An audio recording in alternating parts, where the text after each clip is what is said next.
BJP खेलिब बड़ खेल नुआ रोडमैप आंकुछि पद्म पाटिल राज्यसभा जीवे नवीन दिलीप को मिलिब बीजेडी और बीजेपी समर्थन मास्टर स्ट्रोक खेलिब बीजेपी व्यवहार हेब पुराना फंडा एक नुआ रोडमैप सह आगक बढ़ुछि राज्य भाजपा सबु कल्पना जल्पनार घटिब अंत सबु राजनैतिक पंडितों अंक भूल होइजिबार रहिछि संभावना कारण राज्यसभा बीजेपी दुईटी पक्का आसन दुई जन बड़ हस्ती राज्यसभा जीवार यथेष्ट रहिछि संभावना एने राष्ट्रीय बीजेपी रे आपाततः निष्पत्ति निया जाइछि आउ एथिरे राज्य नेतृत्वर मध्य स्वीकृति थिबा जଣା पड़िछि।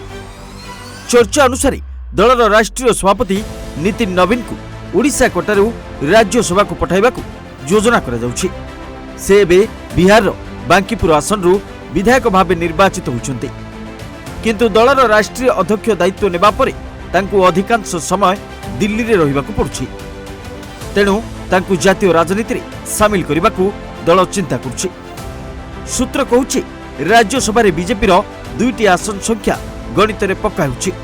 एही दुईटी आसन मध्यरु गोटिकरे नवीन को दल प्रार्थी करिवो से राज्यसभा को निर्वाचित हेबा परे विधायक पदरु इस्तीफा देबे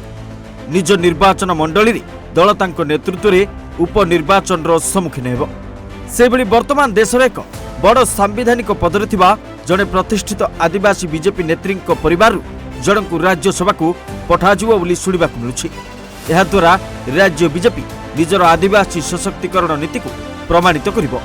आउ चतुर्थ आसन पूर्वतन केंद्रमंत्री तथा पूर्वतन सांसद दिलीप राय बीजेपी और बीजेडी मिलित प्रार्थी हेबे। ଏହି आसन पाई उभय दल पाखरे आवश्यक संख्या नहीं किंतु दुई दल मिलित भावे प्रार्थी देले दिलीप राय को विजय संभावना प्राय सुनिश्चित। दल मध्यरे एने जातीय स्तर रे एकाधिक थर बैठक होइतिबा जଣା पड़छि कुहा जाउछि राज्य नेतृत्व सह मध्य ए बाबद रे आलोचना चलछि। राज्य बीजेपी रु बहु नेता राज्यसभा को जिबाकू आग्रही अछंती किंतु राष्ट्रीय सभापति और आदिवासी महिला प्रार्थी पई समस्त एक प्रकार राजी होइतिबा जଣା पड़छि। सेबरी दिलीप राय बहु पूर्वरु दलर विभिन्न नेतृत्व महल रे आलोचना करछंती तेणु तांको बाट मध्य प्रायतः स्पष्ट जदिओ दल पक्षरु आनुष्ठानिक भावे कौनसी घोषणा होई नै किंतु दलर कोर टीम रे आलोचना चूड़ांत होइतिबा विश्वस्त सूत्ररु जଣା पड़छि। रिपोर्ट ओडिशा भास्कर।